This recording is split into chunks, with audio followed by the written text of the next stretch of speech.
Hello my dear kids, welcome back to my channel Colors of Mathematics. So we are back again with our new video part 2 of the practice paper. हम उधर से start करेंगे जहाँ से हमने छोड़ा था, लेकिन स्टार्ट करने से पहले I would like to ask you to just subscribe the channel for further video updates. Please do subscribe it. So let's just start with our 26th question. 26th question. 2 tan 30 degree 1 plus tan square 30 degree. इसमें सीधे सीधे आपको tan 30 की value डालनी है. tan 30 जो होता है 1/√3 होता है अपॉन में 1 प्लस 1/√3 का होल स्क्वायर. ये 1 प्लस tan स्क्वायर 30 डिग्री उसने बोला है. तो अब आप इसको क्या लिख दोगे 2/√3 और ये कितना हो जाएगा 1 प्लस 1/3. नेक्स्ट इज़ 2 अपॉन में यहाँ √3 हो जाएगा. यहाँ पे इसका हम एलसीएम लेंगे तो ये 3 आएगा और यहाँ पे 3 + 1 दैट इज़ 4. तो 2 अपॉन में √3 अपॉन में 4 अपॉन में 3. अब 2 × 3 इसकी इसमें मल्टीप्लाई हो जाएगी और इसकी इसमें. 2 × 3 और √3 × 4. तो 2 × 1 = 2, 2 × 4 और √3 से एक √3 कैंसिल, तो आंसर आया √3/2. अब आपको ये देखना है कि √3/2 किसकी वैल्यू है. साइन 60 डिग्री की वैल्यू जो होती है वो √3/2 होती है. तो आपका 26 का A answer is correct. Next जो क्वेश्चन है वो आपका वो बोल रहा है प्रथम 50 प्राकृत संख्याओं में से एक संख्या का चयन किया गया. स्टार्टिंग के 50 प्राकृत संख्याओं में से एक संख्या का चयन किया गया. प्रायिकता ज्ञात करनी है कि वो संख्या जो है 3 और 4 दोनों का गुणज होगी. A number is selected at random from 50 natural numbers. The probability that it is a multiple of 3 and 4 both is. तो अगर आप 1 से 50 में 1 से 3 से 50 में कोई एक नंबर सेलेक्ट करना है आपको, लेकिन वो जो नंबर है वो मल्टीपल होना चाहिए, गुणज होना चाहिए 3 और 4 बोथ का. तो 3 और 4 बोथ का हो, इसके लिए आप एलसीएम ले लो 3 और 4 का, जो कि होता है 12. तो इसका मतलब 12 के जो मल्टीपल्स हैं वो आपके बनेंगे पॉसिबल आउटकम्स. या तो 12 होगा या क्या नंबर हो सकता है 12 × 12, 12 × 2 = 24, 12 × 3 = 36, 12 × 4 = 48, 12 × 5 = 60 है, जो कि 50 के बाद आ जाता है. तो ये हम कंसीडर नहीं करेंगे. तो मेरे पास 4 नंबर्स आ गए. कितने नंबर आ गए 4 मेरे पॉसिबल नंबर्स आ गए. और टोटल जो नंबर्स थे मेरे पास 50 थे. 50 नेचुरल नंबर्स थे. तो अब 4 अपॉन में 50 कितना हो जाएगा. नेक्स्ट आपका क्वेश्चन है किसी प्राकृत संख्या n के किस न्यूनतम मान के लिए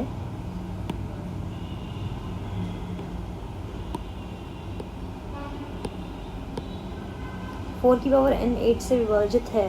for what least value of n a natural number 4n is divisible by 8. इसका मतलब ये है कि 4 की पावर में n जो है वो डिवाइड बाय 8 कब होगा.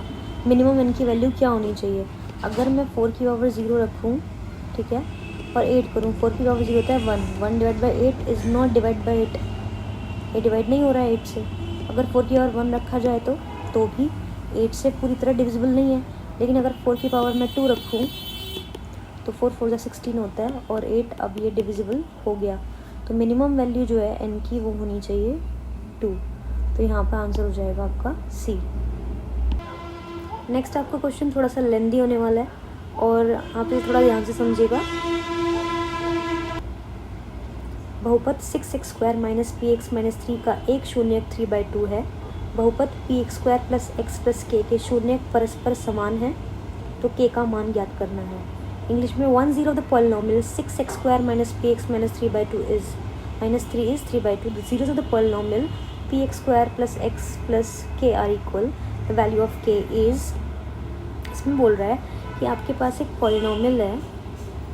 क्या पॉलिनोमियल है 6x² - px - 3.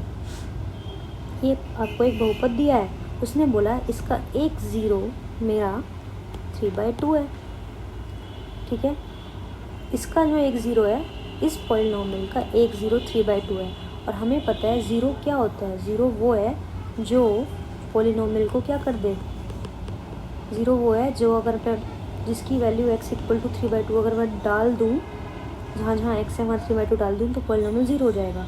तो एक काम करते हैं, हम यहाँ पर ये वैल्यू डाल रहे हैं अब, और हम क्यों डाल रहे हैं कि अगर मैंने x को 3/2 का स्क्वायर माइनस पी एक्स क्या 3/2 माइनस 3 इक्वल टू 0, अगर मैंने यहाँ पे x अब 3/2 डाल दिया तो सिर्फ p बचेगा जिसकी वैल्यू मुझे निकालनी है।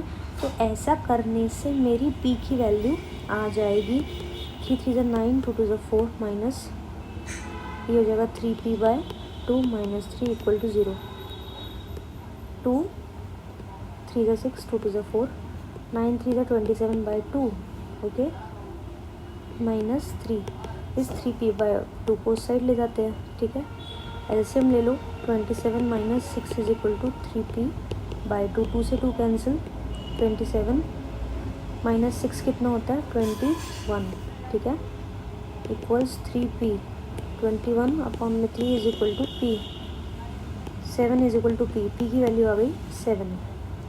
अब इसने बोला कि जब आपकी p की वैल्यू आ जाएगी तो नेक्स्ट लिखा है the zero to the polynomial px² plus x plus k are equal, इस पॉलिनॉमियल के जो ज़ीरोज़ है ना वो क्या दिया गया है कि वो जो ज़ीरोज़ हैं वो इक्वल दिए गए हैं। तो अगर ज़ीरोज़ इक्वल दिए हैं तो इसका मतलब क्या है कि जो इसके दो ज़ीरोज़ होंगे उनकी वैल्यू एकदम ही इक्वल होगी। तो पहली बात तो p की वैल्यू इस पॉलिनॉमियल में सब्स्टिट्यूट कर देते हैं। p की वैल्यू हमारी 7 आ चुकी है, 7x² प्लस x प्लस के, ये मेरा पॉलिनॉमियल बन गया क्योंकि px² क्या था, px² प्लस x प्लस के पॉलिनॉमियल था एक्चुअल, तो p की जगह मैंने 7 लिख दिया। अब इसका अल्फ़ा प्लस बीटा करूँ तो क्या आएगा, माइनस b/, होता है, तो यहाँ पे b कौन है -1/7, ठीक है। और अगर अल्फ़ा इंटू बीटा करूँ तो क्या आएगा c/a, और c कौन है यहाँ पे k/7, ठीक है। अब क्योंकि मैंने ये बोला था कि जो इसके रूट्स हैं, जो इसके ज़ीरोज़ हैं वो कैसे हैं, इक्वल, गिवन है कि रूट्स आर इक्वल, तो हमने माना लेट जो ज़ीरो है रूट या फिर zeros, let the zeros be l, ठीक है। तो यहाँ पे ये दो रूट्स थे, इनकी जगह मैं क्या रख सकती हूँ l प्लस एल, जो कि -1/7 के इक्वल हो गया, मतलब 2l इज इक्वल टू -1/7, ये मेरी पहली हो गई। और l इंटू एल मेरा क्या हो गया, जब मैंने ये product of zeros is l into L, है ना, वो कितना है c/ दैट इज़ k/7, मतलब l² हो गया मेरा k/7, ये मेरा 2 हो गया।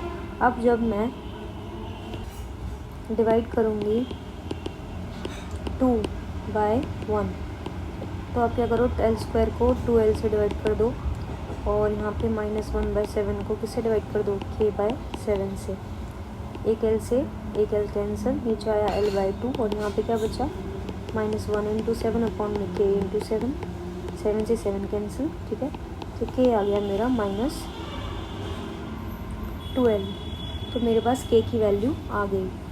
यहाँ पे हमने इसे अलग दिया, इसको रखना इस तरह से नहीं था, डिवाइडिंग 2/1 था ना, तो आप क्या करोगे ना 2/1 करोगे, तो यहाँ पे तो मैंने 2/1 में l² अपॉन में 12 लिया, यहाँ पे k अपॉन में 7 ऊपर आने वाला है, तभी हमारा आंसर कुछ गड़बड़, k/7 ऊपर आएगा, नीचे -1/7 आएगा। अब k इंटू 7 इसकी इसमें मल्टीप्लाई हो जाएगी और इसकी इसमें, ठीक है। तो मेरा आ गया l/2 is equal to minus का k, तो l इक्वल्स टू माइनस का 2k आ गया आपका, ठीक है। तो जब आपका l क्या था हमारा, हमने l को 0 माना था, तो जब ये 0 ही है तो इक्वेशन क्या है, px² plus x plus k equal 0। इसका मतलब p की जगह तो खैर 7 ही हमारा आंसर आ गया था, x² plus x plus k। जब मैंने x को क्या माना है कि l है, x क्या है मेरा l क्या है मेरा एक 0 है, उस l की वैल्यू क्या है -2k, इसका मतलब मैं x की जगह -2k रख सकती हूँ, प्लस माइनस का 2k, ठीक है, प्लस k इक्वल 0। ये कितना हो गया, माइनस माइनस प्लस हो जाएगा, 2 to 4 और 7 4 28k square minus 2k plus k, ठीक है, इक्वल 0। तो ये कितना हो गया, 28k स्क्वायर माइनस का k इक्वल 0। दोनों में से k कॉमन ले लो, है ना, तो अंदर बचा 28k माइनस 1 इक्वल 0। तो k की वैल्यू एक आएगी 0 और दूसरी आएगी 1/28, क्योंकि इसको भी इक्वल्स टू 0 रख दो और इसको भी इक्वल्स टू 0 रख दो। अब 28k माइनस 1 को जब 0 के इक्वल रखोगे तो k 1/28 आ रहा है आपका। तो इस तरह से बी आपका आंसर हो जाएगा। नेक्स्ट आपका क्वेश्चन है the relation between x and y so that X Y is equidistant from the points -4 and -2 is. x तथा y में वह संबंध जिसमें x y बिंदुओं 4 और 2 से सम दूरस्थ है। हमें एक्स वाई को ऐसे पॉइंट पे रखना है कि वो इन दोनों ही पॉइंट से, पहला पॉइंट है मेरा -4, दूसरा कोई पॉइंट है मेरा -2, 4। एक्स कॉमा वाई ऐसी जगह रखा हो कि वो इन दोनों ही पॉइंट से कैसा हो, इक्वल डिस्टेंस पे हो। तो अगर इक्वल डिस्टेंस, अगर यहाँ पे डिस्टेंस की बात हो रही है तो आप डिस्टेंस फॉर्मूला लगा सकते हो। एक पॉइंट लो आप एक्स वाई और -4 और एक -2 एक्स वाई और -2 दोनों को इक्वल रख दो। तो आप क्या करोगे, इसको ए मानो, इसको बी और इसको सी। हमें दिखाना है कि ए बी इक्वल टू ए सी होना चाहिए। उसने बोला है एक्स वाई को इस तरह से रखो कि मेरा ए बी जो है ए सी से सेम दूरी पे हो। तो ए बी इक्वल्स टू ए सी है, इसका मतलब अगर सेम दूरी है तो ठीक है, क्योंकि सेम दूरी होनी चाहिए, सेम ही डिस्टेंस होना चाहिए। तो ए बी इक्वल्स ए सी लेके चलते हैं, ठीक है। तो हमारा फॉर्मूला क्या है, अंडर रूट में x प्लस 4 का whole square plus y minus 4 का होल स्क्वायर। ये किसके इक्वल होगा, अंडर रूट में x प्लस 2 का whole square plus y minus 4 का स्क्वायर, ठीक है। अब जब दोनों ही साइड अंडर रूट्स हैं तो आप स्क्वायरिंग बोथ साइड्स करके, स्क्वायरिंग बोथ साइड्स करके इसका अंडर रूट हट जाएगा। अंडर रूट हट गया तो हम सिंपली अब इसके स्क्वायर्स को, अंडर रूट हट चुका है, ठीक है। y माइनस 4 का square is equal to X plus 2 का स्क्वायर प्लस y माइनस 4 का स्क्वायर। इसको अब आप यहाँ पे सॉल्व कर लो। इसको सिर्फ खोलना है हमें, a square plus b square plus 2ab plus a square plus b square minus 2ab is equal to a square, इसको भी खोल रहे हैं हम, a square plus b square plus 2ab plus a square plus b square minus 2ab। अब x square से x square cancel, y square से y square cancel, ठीक है। और हम देख लेते हैं कि क्या अब हमारे पास बचा है, ठीक है। 8x इधर बचा है और 4x इधर, तो 8x माइनस 4x, ठीक है, ओके। नेक्स्ट क्या है हमारे पास, यहाँ पर ये 16 था क्योंकि आपने स्क्वायर किया ना, ए स्क्वायर प्लस बी स्क्वायर, ए स्क्वायर प्लस बी स्क्वायर, ठीक है, वाई स्क्वायर प्लस 16, तो एक 16 से ये 16 भी चला गया है, ठीक है। यहाँ पे इसको दोबारा देख लेते हैं। ये जब हमने इसका स्क्वायर खोला तो a square plus b square plus 2ab में आपका ये जब ओपन हो रहा है तो ए स्क्वायर एक्स स्क्वायर 4 और 4x, ठीक है। और ये कैसे खुलेगा, a square plus b square 16 minus 2ab is 8y, तो 8y से 8y भी कैंसिल, 16 से 16 मैंने कैंसिल कर चुका है। अब हमारे पास जो बच रहा है वो क्या बच रहा है, इस 8x माइनस 4, ये इधर चला गया है 8x माइनस 4x, ठीक है। और यहाँ पर सब कैंसिल आउट हो चुके हैं। यहाँ पे बचा है आपका 16 माइनस 4, ठीक है, ये 4 उधर जा चुका है और वाई स्क्वायर कैंसिल, 16 माइनस सब कैंसिल हो चुके हैं, ठीक है। और हमारा क्या बचता है इधर, हमने इस क्वेश्चन में डिजिट जो है यहाँ पे ये -4 है। आप इसको मैं जूम करके दिखा दूँ मेरे से, यहाँ पे इसको -4 लेके हम नहीं चले। Let's just clear the board once again and do it. यहाँ पे क्या था, इसने बोला है आपको ए बी सी, ये जो बी पॉइंट है -4 और दोबारा से -4 ही है, और सी पॉइंट -2,4 है, और एक्स वाई इसने बोला है कि ए बी जो है ए सी इन दोनों का डिस्टेंस सेम होना चाहिए। एक्स वाई को इस तरह से लेना है कि इन दोनों पॉइंट्स की दूरी सेम है, तो अंडर रूट अब x + 4 का स्क्वायर प्लस y + 4 का square is equal to under root में x + 2 का स्क्वायर और y - 4 का स्क्वायर। अब इसको खोल लेते हैं, a² + b² + 2ab + a² + b² + 2ab is equal to में a² + b² + 2ab + a² + b² - 2ab। ठीक है, x² से x² कैंसिल, y² से y² कैंसिल। ठीक है, अब हमारे पास यहाँ पे 16 से एक 16 से दूसरा 16 कैंसिल, यहाँ पे हमारे पास बचा 8x। ठीक है, +16 + 8y, एक ये बचा, एक ये बचा, एक ये बचा, इज इक्वल टू, और यहाँ पे क्या बचा 4 + 4x माइनस का 8y। ठीक है, 8x - 4x, ठीक है, प्लस 8y, इधर ये वाला भी 8y इधर ही आ जाएगा, प्लस का 16 माइनस का 4 = 0, 4x + 16y, 16 - 4 इज़ प्लस का 12 = 0। 4 अगर आप, अब इसमें से आप क्या कॉमन ले सकते हो, आप इसमें से पूरा 4 कॉमन ले लो तो बचेगा x + 4y + 3 = 0, तो आपका x + 4y + 3 = 0। सी ऑप्शन इसका करेक्ट हो जाएगा। हम इसको -4 लेके नहीं चले थे, पहले -4 ले लिया था, तो यही प्रॉब्लम वो कर रहा था। और अभी नेक्स्ट आप देखो 31st question, if the zero of the polynomial px² qx + 3 are reciprocal to each other, जो ज़ीरोज़ हैं, जो शून्यक हैं इस बहुपद के, वो रेसिप्रोकल है।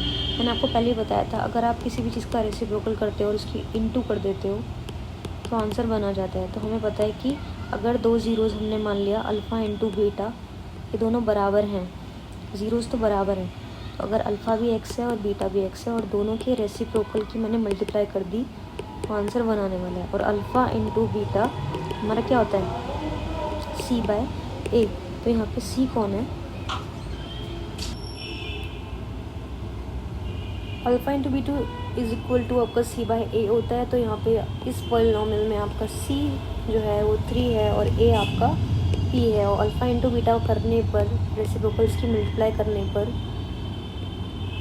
दो ज़ीरोज़ जो आपस में रेसिप्रोकल्स हैं उनकी अगर हम मल्टीप्लाई कर देंगे तो 1 आएगा। अब p इज इक्वल टू आपका आंसर आ गया 3, so b answer is the correct one. Next is 32, the point 4, 3 lies in the line, बिंदु 4, 3 रेखा पर स्थित है। तो जब x की वैल्यू 4 और y की वैल्यू 3 डालने पर आपकी left hand side equals to right hand side हो जाए, वही आपका आंसर होगा। तो लेट्स जस्ट चेक कि कौन सा आपका आंसर होगा। आई थिंक सी होना चाहिए, क्योंकि अगर मैंने 3 की जगह यहाँ 4 डाला और 4 और यहाँ पे 3, यस सही, 12 + 12 = 24, so yes C is your correct answer. Next मेरे जो क्वेश्चन है इसमें वो बोल रहा है कि 7 tan phi मेरा 4 के इक्वल है। ठीक है, तो tan phi मेरा किसके इक्वल हो जाएगा, 4/7 के। एंड वी नो कि tan थीटा जो होता है वो p/b होता है, इसका मतलब ये मेरा p है और ये मेरा b है। Let's draw a triangle. तो अगर ट्राइंगल में ये मेरा 4 है और ये मेरा 7 है, क्योंकि ये p होता है और ये b होता है, तो h क्या होगा, पाइथागोरस थ्योरम। सो आपका 4 यहाँ परपेंडिकुलर हो गया और 7 आपका यहाँ बेस हो गया। पाइथागोरस थ्योरम लगा दोगे अगर, तो h² is equal to p² + b², p² आपका 4 का स्क्वायर और b² 7 का स्क्वायर, 4 × 16 + 7 × 49, जो क्या है कितना, √65। तो आपका हाइपोटेनस √65 आ गया। अब अपना sin phi आप निकाल सकते हो। sin phi होता है p/h और cos phi होता है b/h। तो p/h की वैल्यू कितनी आ गई आपकी, p इज़ 4 और h इज़ √65, और cos phi आपका हो जाएगा b कितना है यहाँ पे 7 और h आ गया आपका √65।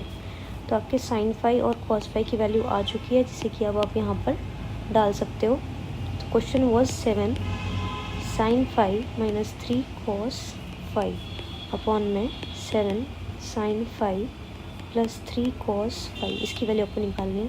साइन फाई की जगह आप इसको रख दो और कॉस फाई की जगह इसको रख दो।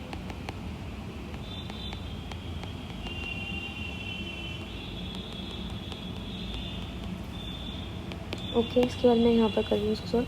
7 4 ज़ा 28 अपॉन में अंडर रूट में 65 प्लस 7 3 ज़ा 21 अपॉन में अंडर रूट 65। ठीक है, ऊपर प्लस नहीं है, सॉरी, ऊपर आपका माइनस है जो चल रहा है। ठीक है, ऊपर माइनस है, नीचे प्लस है। नीचे क्या, 7 4 ज़ा 28 अपॉन में अंडर रूट 65 और 7 3 ज़ा 21 अपॉन में अंडर रूट 65। अंडर रूट 65 से अंडर रूट 65 आपका कट जाएगा एलसीएम लेने के बाद भी। 28 minus 21 is 7 and 28 plus 21 is 49. 7 1 7 7 7 49। Answer आपका 1/7। नेक्स्ट आपका जो क्वेश्चन 34 है, इसकी लैंग्वेज में काफ़ी गड़बड़ है, जिसकी वजह से इसके ऑप्शंस और इसकी लैंग्वेज में थोड़ा सा डिफरेंस है। तो इसको मैं ड्रॉप कर रही हूँ। ठीक है, या फिर अगर आप समझना चाहते हैं एज पर, तो मैं थोड़ा सा समझाती हूँ। कहता है all red king queen of spade and 5, इसने यहाँ 5 बताया नहीं है, and 5 all red king queen of spade and 5 and aces of diamond and club are lost from 52 playing cards. A card is drawn from the remaining well shuffled pack. The probability of getting a red card is. इसमें ये बोल रहा है कि सारे के सारे red colour के किंग। पहली बात तो आपको इस क्वेश्चन को, इस तरह के क्वेश्चन से पहले you should have the knowledge of cards, and if you don't have then buy a good set of cards from the market just to view कि एग्ज़ाम में जाने से पहले कि कार्ड्स में एग्जैक्टली होता क्या है। कार्ड्स का सिस्टम ये है कि देर आर नंबर्स फ्रॉम 1 2 3 4 5 6 7 8 9 10। इसको इक्का बोलते हैं, एस बोलते हैं। Then there is king queen and jack, जिनको किंग क्वीन एंड जैक। ठीक है, अब किंग क्वीन एंड जैक, तो ये सारे के सारे 13 कार्ड्स होते हैं। These are 13 cards, these are 13 cards. देखो 10 11 12 13 cards of each like there is a diamond, तो डायमंड के 13 कार्ड्स होते हैं। फिर एक हार्ट होता है जो कि रेड कलर का होता है। ठीक है, तो इसके भी यही किंग क्वीन जैक दोबारा से 13 कार्ड्स होते हैं यही। ठीक है, फिर ये इसमें क्या है, ब्लैक कलर का आपका इस तरह का होता है।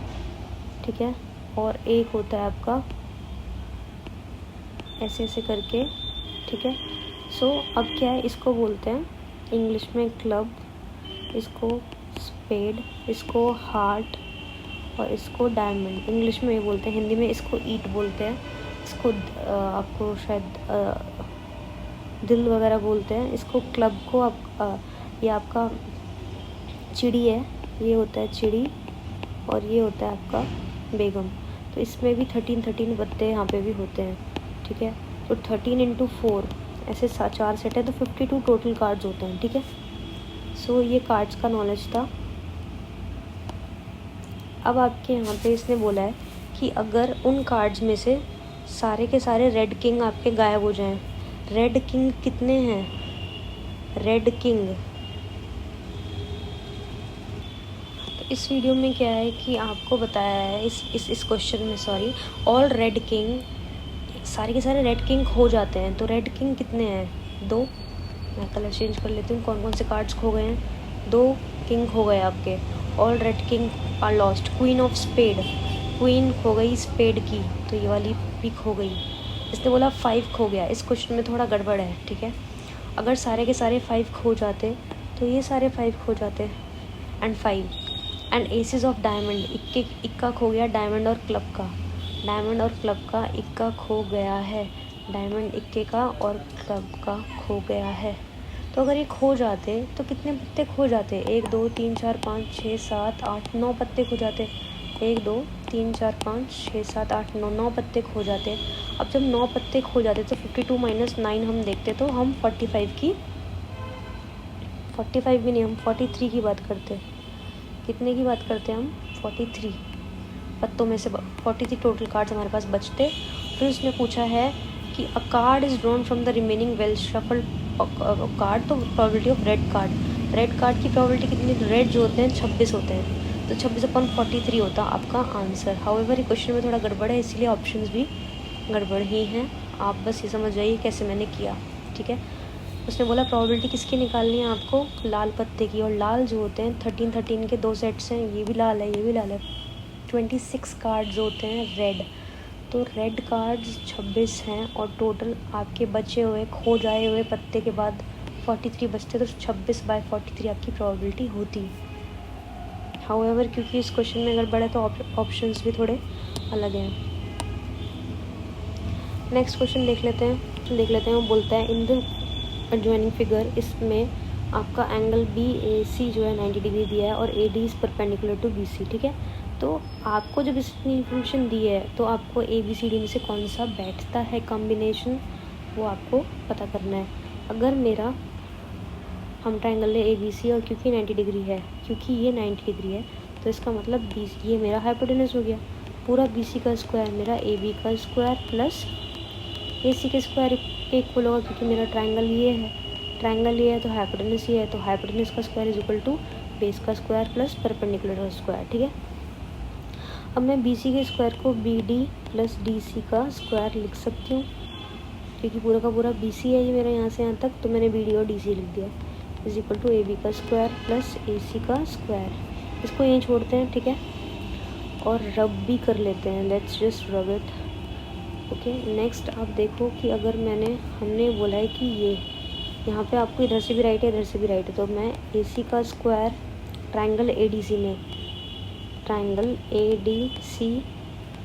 में AC का square is equal to AD का स्क्वायर प्लस DC का स्क्वायर, और ट्रायंगल ABD में मेरा AB का स्क्वायर, क्योंकि AB यहाँ पे हाइपोटेनस है, इज इक्वल टू BD का स्क्वायर प्लस AD का स्क्वायर, है ना, क्योंकि यहाँ पर AB स्क्वायर आपका हाइपोटेनस है। तो मेरी एक स्टेटमेंट आपकी ये वाली है और एक ये है और एक ये, आपके 3 है, 1 2 और 3। अगर अब मैं इसमें DC स्क्वायर को, मैं यहाँ पे DC है क्योंकि ये जो DC है, तो मैं यहाँ पे AC square minus AD square is equal to DC square कह सकती हूँ, ठीक है। और यहाँ पर क्योंकि BD है, उस BD को मैं यहाँ से AB स्क्वायर माइनस AD का स्क्वायर लिख सकती हूँ, ठीक है। तो एक ये वाला और एक ये वाला, इनको मैं BD और DC की जगह रख सकती हूँ। DC की जगह मैं ये रख दूँगी और AD की, और क्या कहते हैं आपका BD की जगह मैं ये रख दूँगी, क्योंकि ये BD स्क्वायर के बराबर है ना, AB square minus AD square. तो रखते हैं BD की जगह AB square minus AD square, और DC की जगह मैं रखूँगी AC square minus AD square, और ये सारा का सारा इक्वल है मेरा AB square plus AC square. इससे पहले देख लेते हैं कि ये जो था आपका BD प्लस DC का होल स्क्वायर, इसको मैं ऐसे खोल सकती हूँ, A square plus B square plus 2BD into DC, और वो सारा का सारा इक्वल है AB square plus AC square के। इसको मैंने खोल भी लिया है, ठीक है। अब BD और DC स्क्वायर की जगह मैं ये चीज़ पूरी की पूरी रख चुकी हूँ, और यहाँ पे मेरा प्लस 2BD इंटू DC भी है, क्योंकि मैंने इनको खोल करके ये रखे हैं, और ये 2BD इंटू DC मेरा यहाँ पे है, ठीक है। तो अब AB स्क्वायर से मेरा AB स्क्वायर कैंसिल हो गया, AC स्क्वायर से AC स्क्वायर कैंसिल हो गया, ठीक है। तो यहाँ पे क्या हुआ, minus 2AD square plus 2BD into DC equal 0। आप इसे उधर ले जाइए, 2BD into DC equals 2AD square, 2 से 2 कैंसिल। अब आप देख लो AD स्क्वायर मेरा BD इंटू CD, यहाँ पर C ऑप्शन आपका करेक्ट हो जाएगा। नेक्स्ट आपका 36 क्वेश्चन देख लेते हैं। इसमें क्या है, the following pair of equations has कितने सॉल्यूशंस इसके होंगे। इसके लिए हमें पता है, हमें देखते हैं इनके कोफिशिएंट्स जो हैं वो किस हिसाब से जा रहे हैं, ठीक है। तो क्या मेरा कोफिशिएंट A1/A2 क्या बराबर है B1/B2 के, नहीं, 1/2 not equal to 1/5, not equals to 3000/12000, ये भी 1/4 ही आएगा। 1/2 not equal to 1/5 not equal to 1/4, ठीक है। तो जब तीनों ही नॉट इक्वल होते हैं तो कौन सी कंडीशन होती है? इट्स यूनिक सॉल्यूशन, एक ही सॉल्यूशन होगा।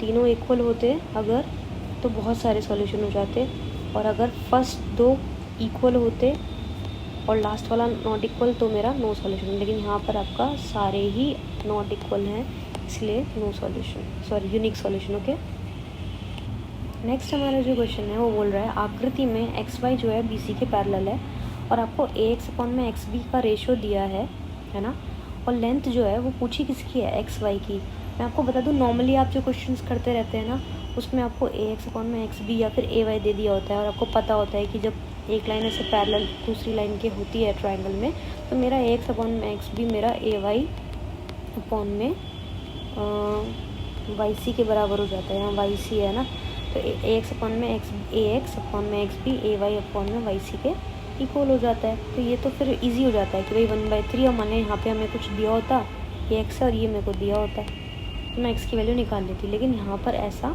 नहीं है, ठीक है। आपको यहाँ पे जो दिया हुआ है वो ये है, इसका आपको यहाँ पे एक्स वाई निकालना है, और ये एक्स वाई निकालने के लिए तो आपको कुछ प्रोसीजर आपको पता नहीं है। तो आप ये मानो कि पहले मैं एक ये छोटा वाला ट्रायंगल देखूँगी और इसका कंपैरिजन इसको सिमिलर करूँगी। ये सिमिलर है किसके? ये जो मेरा बड़ा ट्रायंगल है ए बी सी, हम इन दोनों की बात कर रहे हैं, एक छोटा और एक ये पूरा का पूरा बड़ा।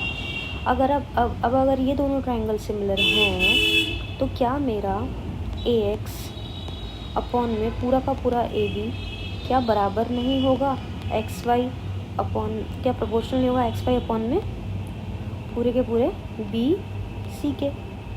अब अगर ऐसे करने से क्या हो रहा है?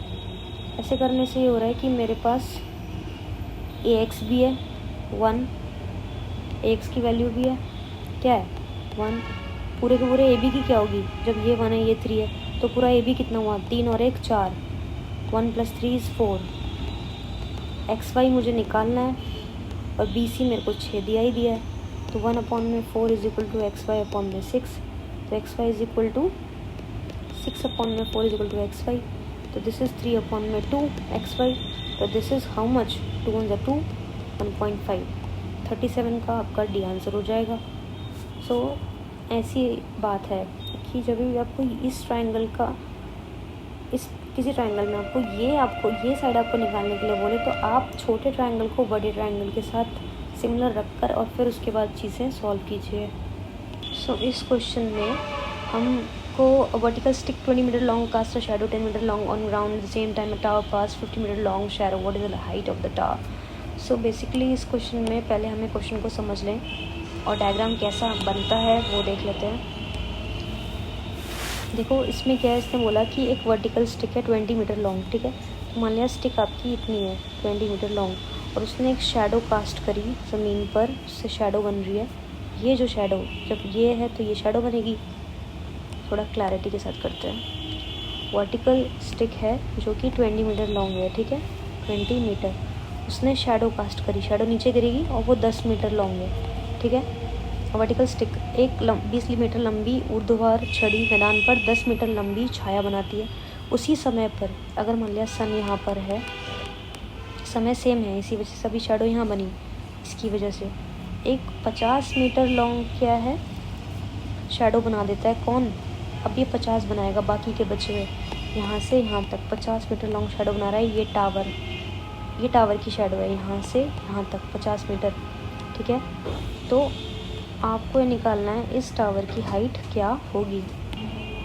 तो अभी हमारा पहला जो रहेगा काम वो रहेगा कि हम इन दोनों ट्रायंगल्स को सिमिलर प्रूव करें। इसमें भी मैं आपको छोटा और बड़ा ट्रायंगल दिखा देती हूँ। इसमें आपका जो छोटा ट्रायंगल रहेगा वो ये रहेगा, let's just change the colour.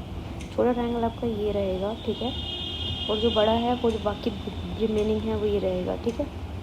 तो अब आप देखो ये वाला एंगल दोनों में कॉमन है, ठीक है, ये 90, ठीक है। और साथ में अगर ये लाइन इसके पैरेलल है तो कॉरस्पॉन्डिंग एंगल्स के हिसाब से ये भी इक्वल तो ट्रिपल ए लग जाएगी। ट्रिपल ए के हिसाब से आपका छोटा ट्रायंगल, इसका नाम रख लेते हैं जैसे ए बी बी सी ई। छोटा ट्राइंगल आपका ए बी डी कॉन्ग्रुएंट हो गया किसके, सॉरी सिमिलर हो गया ट्राइंगल ए सी ई के। ओके, अब जब सिमिलर हो गया तो ए डी अपॉन में D B is equal to A E upon में ई सी। क्यों? क्योंकि सिमिलर ट्राइंगल्स में जो साइड्स हैं वो एक दूसरे के क्या होती हैं, प्रोपोर्शनेट होती हैं। तो ए डी अपॉन में डी बी, ए डी कितना है आपका 10 मीटर, डी बी कितना है आपका 20 मीटर, ए ई कितना है आपका पूरा का पूरा 50 मीटर ये शैडो थी, और ई सी आपकी लेंथ ऑफ टावर थी एक्स। ठीक है, यही आपको निकालना है। तो E C is equal to 50 into 20 upon में 10, that is E C is equal to 100 metre. तो आपका ऑप्शन ए करेक्ट हो जाएगा। नेक्स्ट आपका 39 और 40 असर्शन रीज़न बेस्ड क्वेश्चन है। 39 और 40 और 41 से 50 फिर केस स्टडी बेस्ड क्वेश्चंस हैं, क्योंकि ये थोड़े से डिफरेंट क्वेश्चंस हैं और पहली बार इस बार एग्ज़ाम में आएंगे। And the video has been so long, let's just drop the video right now right here. और असर्शन रीज़न बेस्ड क्वेश्चन के लिए हम अपनी नेक्स्ट वीडियो के साथ जल्दी से जल्दी आएंगे। Till then do subscribe the channel for that video and further videos. Till then, just take care and bye bye.